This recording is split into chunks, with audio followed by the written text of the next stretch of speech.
बिस्मिल्लाहिर्रहमानिर्रहीम। अस्सलाम वालेकुम। पॉलिटिकल इकोनॉमी का प्रोग्राम दादा पोतो शो लेकर आपकी खिदमत में हाजिर। मैं हूं आपके साथ आपका मेजबान वसीम अहमद। और इस प्रोग्राम में जैसा कि आप जानते हैं कि हमारे साथ हमारी रहनुमाई के लिए दादाजी मौजूद होते हैं। कैलेंडर पर आज 30 अगस्त साल 2022 और आज मंगल का दिन। यकीनन उसी पाक परवरदिगार के लिए तमाम तारीफें जो तमाम जहानों का रब है। नबी करीम सल्लल्लाहु अलैहि वसल्लम की जात अक़दस पर बेशुमार दुरूद व सलाम। नाज़रीन किराम, आज दादा पोतो शो आपके लिए लाइव लेकर हाजिर हुए हैं और ये पहला प्रोग्राम बतौर टेस्ट प्रोग्राम भी है जिसमें हम अपनी ऑडियो वीडियो क्वालिटी को मैक्सिमम चेक करने की और इसको फाइन ट्यून करने की कोशिश करेंगे। दादाजी अस्सलाम वालेकुम। वालेकुम अस्सलाम। दादाजी क्या हाल है? आप तो पसंद ही लाइव को करते हैं कि प्रोग्राम होना ही लाइव चाहिए।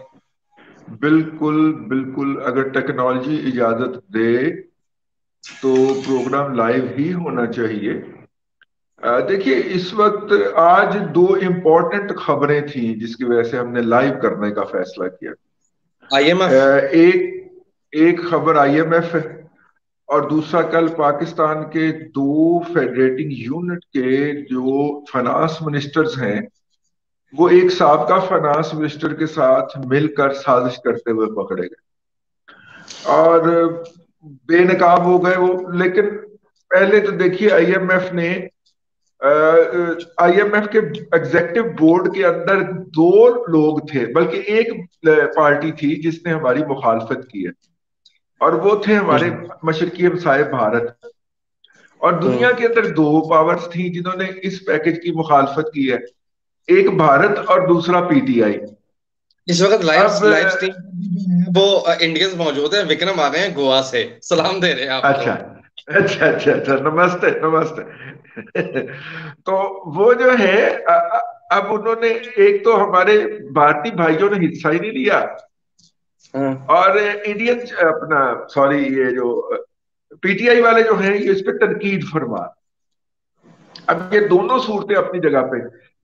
देखिए, एक तो जून 2023 तक इसकी मुद्दत बढ़ गई है जी। और दूसरा ये है कि इसकी अमाउंट बढ़ गई है। अगर आपको याद हो, 5 से 7 अरब डॉलर का हो गया है। हम्म। और तीसरा, अगर मैं आपको इस हवाले से अहम बात बताऊं कि उन्होंने कोई कंडीशन मजीद सेट नहीं की, बल्कि उन्होंने अप्रिशिएट किया कि पाकिस्तान का जो क्यादत है वो सीरियस इनफ है इसको पूरा करने के लिए। ठीक है। हम्म। तो यूं अब जो है, अच्छा, मजे की बात यह है कि एग्जेक्टिव बोर्ड के अंदर जो बैठे हुए थे ना, उनमें सऊदीया है, उनमें टर्की है, उनमें ये अपना कतर वगैरह है।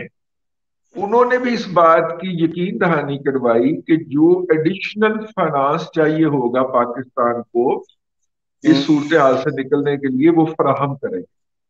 ठीक और है। तुर्की ने तो अपना एसडीआर भी पाकिस्तान को देने का वादा कर, तुर्की कह रहा हूँ, सऊदी अरब ने स्पेशल ड्राइंग राइट होता है कि अगर किसी को जरूरत पड़ जाए तो वो फिर उनको इस्तेमाल कर लेता, कोई भी मुल्क ना आईएमएफ से विड्रॉ कर लेता है। तो वो स्पेशल हम्म। ड्राइंग राइट भी सऊदीया ने पाकिस्तान के हक में सरेंडर कर दिया। ये एक बहुत बड़ी अचीवमेंट थी, खास तौर पे उस हालात में कि पाकिस्तान में साबका हुक्मरान पार्टी जो है वो बिल्कुल नरेंद्र मोदी बनी हुई है। नरेंद्र मोदी बनी हुई है। ठीक है। अब पता नहीं आप किस कॉन्टेक्स्ट में कह रहे हैं। नरेंद्र मोदी को तो बहुत से कॉन्टेक्स्ट हैं। चले उसको कह देते हैं कि वो बिल्कुल ही जनाब डोनाल्ड ट्रंप बनी हुई है। अब हम्म। डोनाल्ड ट्रंप भी तो यही कर रहा है ना, मुझे क्यों निकाला, हाँ जी, है सिर्फ ना। इंतजार। सिर्फ इंतजार। हाँ हाँ।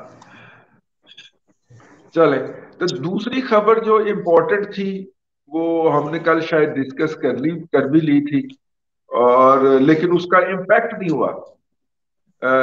हमारे जो साबिक फाइनेंस मिनिस्टर है शौकत तरीन साहब, वो कह रहे थे कि जनाब आप आईएमएफ को खत लिखें। पंजाब के फाइनेंस मिनिस्टर मोहसिन लगारी और केपी के फाइनेंस मिनिस्टर झगड़ा साहब को कि आप जनाब, तैमूर जफर झगड़ा, आप खतूत हम्म। लिखे वफाक को, और वफाक नहीं, सॉरी, आईएमएफ के लोकल ऑफिस को, वो हम्म। इन्फॉर्म करेगा उधर इस्लामाबाद, अल्लाह सॉरी हेडक्वार्टर, और यूं ये पैकेज डिले हो जाए। यानी कि जी। उनका टोटल ऑब्जेक्टिव था कि इस तरह गवर्नमेंट को प्रेशराइज करके तो केसेस जो इमरान खान के खिलाफ हुए हैं वो वापस लेने की बात की जाए। अब जाहिर है वो बार वक्त उसकी रिकॉर्डिंग पहुंच गई मिफ्ता इस्माइल तक। वैसे थे कि जुबत आई हम्म। जी। यार, वो मेमन बच्चा था, कुछ लेके ही चलना था उससे। पल्लू से ऐसा चिमटा, उन्होंने कहा तू पैसे ले ले। हाँ पल्लू से ऐसा चिमटा, हाँ, आई उसने कहा तू पैसे ले जा, तो उन्होंने तो पैसे पैसे लेके ले इसको जा। वो ऐसा पीछे पड़ा है, ऐसा पल्लू से चिपटा, उसने कहा तू ले जा भाई, जान छोड़, मेरी जान छोड़। तो वक्त ज्यादा लग गया। अब आपको मैं अगर बताऊं तो आईएमएफ के पास जाने का फैसला पीटीआई की गवर्नमेंट ने 8 माह में किया था। जी। और पैकेज जो था उसे अप्रूव होते होते अगले मेरा ख्याल 6 से 10 माह लग गए थे। मुझे प्रॉपरली याद नहीं आ रहा। लेकिन मिफ्ता भाई ने 8 दिन में फैसला कर लिया था और 4 माह में हम्म। पैकेज दे दिया। भाई माली ठीक है। मामलात में मेमन भाई तो कमाल के होते हैं। लेकिन दादाजी एक बात है, आप बात लाइट अंदाज में कह रहे हैं कि संगीन गद्दारी का मुकदमा नहीं बनता उन लोगों पे जो आईएमएफ का प्रोग्राम डिले करवाना चाह रहे थे। इकोनॉमी के मामला तो बहुत सेंसिटिव होते हैं। जी बिल्कुल बनता है, लेकिन चूंकि हुकूमत कमजोर है और इस वक्त अदलिया जो है वो पीटीआई की हमायत में और हिफाजत में बैठी हुई है, इसलिए मेरा मतलब है कि अब मुझे पता है कि एक काम आपने नहीं करना, तो जी। मेरी इज्जत इसे में है कि मैं कहूँ ही ना। हाँ, बात तो ठीक है। एग्जैक्टली यही हुआ है इस वक्त कि हुकूमत जो है वो ऐसा कोई काम कहना ही नहीं चाह रही जो कि अदलिया ने उड़ा के मारना हो। सही है। हाँ, पर वो तैयार बैठे हुए। हम्म। ठीक है। अब दादाजी सागडार साहब की चले। सुबह स्टेटमेंट जो है वो मीडिया की जीनत बनी है कि 93 करोड़ डॉलर ज्यादा मिले हैं, ये ज्यादा वाला चक्कर भी मौजूद है। जी जी जी जी, ज्यादा मिलेंगे वो और वो जो एसडीआर वगैरह जो होता है ना, स्पेशल ड्राइंग राइट वगैरह जो हमें इस्तेमाल करना होता है, उसके अंदर को है। अब मुझे खुशी इस बात की हुई कि पैकेज से पहले यूं लग रहा था कि जैसे मिफ्ता साहब की और इसहाक डार साहब की आपस में बहुत ज्यादा लग रही है। मतलब के हम्म। मतलब दोनों एक दूसरे के खिलाफ हुए हुए हैं।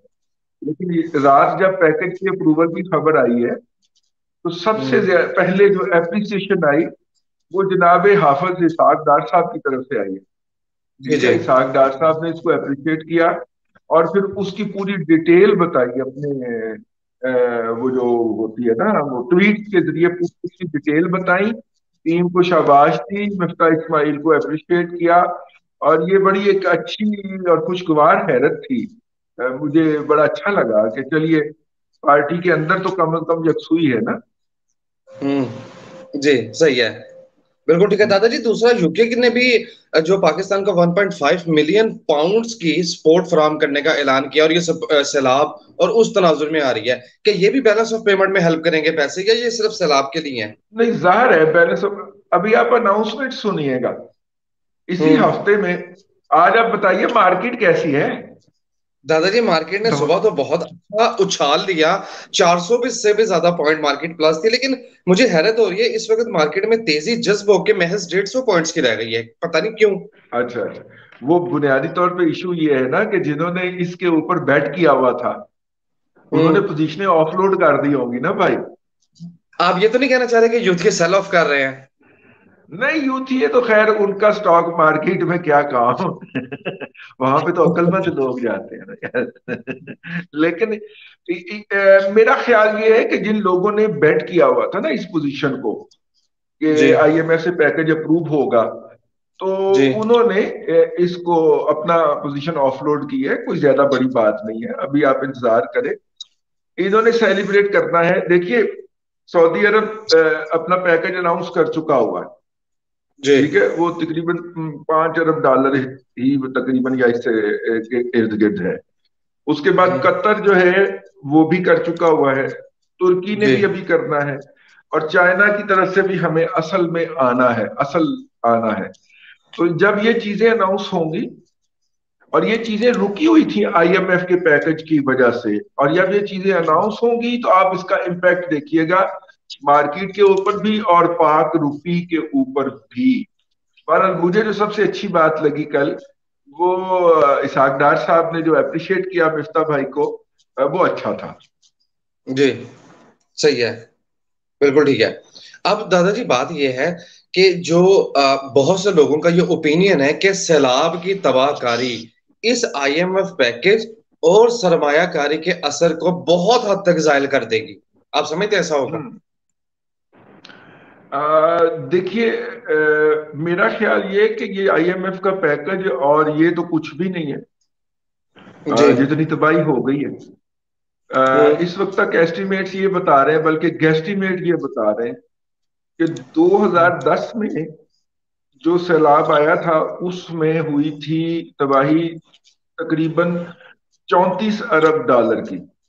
जी। और इस दफा जो सैलाब आया है इसमें तबाही हुई है 57 अरब डॉलर की।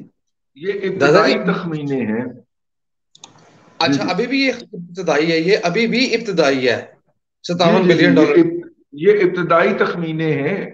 तो इससे आप अंदाजा कर लें कि तबाही का वॉल्यूम कितना बड़ा। दादाजी, ये हाँ। तो जीडीपी तो पूरी तरह से इसको दंड पड़ेगा। ये तो ये तो पंच। बहुत बड़ा, मतलब देखें ना, जिस मुल्क की टोटल जीडीपी जो है वो 300 सवा 300 अरब डॉलर के इर्द गिर्द घूम रही हो, और उसमें से मुश्किल तबाही। 56 अरब डॉलर का डेंट लग जाए, तो मेरा मतलब है कि उस साल के लिए तो वो उड़ गया ना। जी जी जी, गया उस साल के लिए, बिल्कुल हाँ। गया। सही कह रहे हैं आप। और लेकिन इसमें जो हो सकता है कि ये हिसाब किताब में इसलिए ना आए कि हमारी जी। ज़रात जो है उसकी जो इनकम है वो हम खातों नहीं आएगी यार, खातों में तो आएगी, ये तबाही खातों में तो आएगी। हाँ, आएगी खातों के अंदर। जी। चले बहरहाल, आज हमने ये टेस्ट किया है, और जो लोग हैं अगर उनको पसंद आया हो तो हमें फीडबैक दें ताकि हम मुस्तकबिल में इसको सुबह सुबह लाइव कर लिया करें। हाँ। एक दो बातें तो आपसे और करनी है। एक दो बातें। जी जी जी एक तो प्लीज प्रेसिडेंट जी प्लीज। सऊदी रॉयल्स की बात की, और जो यूके क्वीन है उन्होंने अपनी हमदर्दी का इजहार किया है। जाहिर है उन मुल्कों की तरफ से एक पाकिस्तान को मॉरल सपोर्ट भी मिली है। कल के दादा पोतो शो में बात हुई थी कि अजनास, खासतौर पर टमाटर और प्याज की कीमतें जो है वो बहुत ज्यादा बढ़ रही हैं। उनकी इंपोर्ट का फैसला भी कर लिया गया है। अभी मेरे सामने खबर मौजूद है, उनकी इंपोर्ट की इजाजत जो है वो दे दी गई है। इस वक्त जो कमेंट में सवाल आ रहे हैं वो एक ही सवाल तवातुर से आ रहा है। दादाजी से ये पूछे, आईएमएफ पैकेज मिलने के बाद डॉलर वर्सेस रुपया। दादाजी, लोगों ने डॉलर रखे हुए हैं, लोगों के स्टेक बहुत हाई हैं। इस बात को सीरियसली हमें लेना चाहिए। सच दिया आपका। डॉलर वालों के साथ वही होनी है जो पहले एक दफा हो चुकी। अच्छा। अच्छा। कल से जो है वो प्रोपेगेंडा कर रहे हैं कुछ लोग, खासतौर पे पीटीआई के, कि भारत के साथ ट्रेड बहाल हो गई है। भारत के साथ वैसी ही ट्रेड बहाल हुई है जिस ट्रेड के अंदर दवाइयों की इंपोर्ट में दिहाड़ी लगाई गई थी। जी ठीक है। जिस ट्रेड के अंदर रजाक दाऊद साहब ने लंबी दिहाड़ी लगाई थी, उसी तरह की ट्रेड बहाल नहीं हो रही। ये जो ठीक है। सैलाब जदगान है और ये जो हमारी इकोनॉमी जो है और इस वक्त जो लोग सफर कर रहे हैं, और उनको सबसे ज्यादा जो करीबी चीजें अशिया दस्तयाब हो सकती हैं वो चूंकि इंडिया से हो सकती हैं, तो इसलिए भारत के साथ वाली ट्रेड खोली गई है। और ठीक है। ये जो टमाटर की आप बात कर रहे हैं, ये नियरेस्ट पॉसिबल प्लेस हमें भारत ही पड़ेगा। वायबिलिटी वहीं से तो निकलेगी। हाँ, फिजिबिलिटी वहीं से निकलेगी। और मेरा मतलब है या फिर अफगानिस्तान हो सकता है, लेकिन अफगानिस्तान के साथ हमारा लिंक जो है वो उस तरह स्टैब्लिश नहीं है। हम्म। और इस तरह और दूसरी खाने पीने की जो अशिया हैं वो भारत से हमें आसानी से मिल जाएंगी। उसको इमरजेंसी में उस लिंक को खोला गया है। जी जी ठीक है। जी, बस वो दादाजी, लोगों के जो सवालात आ रहे हैं वो उसी तनाजुर में आ रहे हैं। बुनियादी तौर पे कुछ लोग बहुत ज्यादा भड़के भी हुए हैं कि ये जो तैमूर झगड़ा, शौकत तरीन की जो कॉल लीक हुई है इस तनाजुर में कि पाकिस्तान को डैमेज करने के हवाले से कोई इस हद तक भी जा सकता है, इस पे लोगों के जज्बात बहुत ज्यादा भड़के हुए हैं। एक्शन के लोग बात कर रहे हैं लेकिन आपने बताया कि उनको जो है गैर मशरूत सपोर्ट और गैर मशरूत जो है वो हमायत हासिल है इदारों की तरफ से, तो ऐसे में क्या कहा जा सकता है और क्या किया जा सकता है? बिल्कुल ठीक है। बस आप प्रेशर बनाए रखिए ताकि हुकूमत मजबूर होकर फिर एक्शन लेने के ऊपर हो जाए, और वो जो उनको सपोर्ट कर रहे हैं वो पीछे हटने पे आमादा हो। जी बिल्कुल ठीक है दादा जी, बहुत शुक्रिया। और नाजरीन कराम, आज ये एक टेस्ट प्रोग्राम दादा पोतो शो का आपके लिए पेश किया गया। मैं उम्मीद करता हूं कि आज की काविश आपको पसंद आई होगी। अपने मेजबान वसीम अहमद को दादाजी के साथ इजाजत दीजिए। इंशाल्लाह अजीज आपसे मुलाकात होगी कल। कल तक के लिए अल्लाह हाफिज।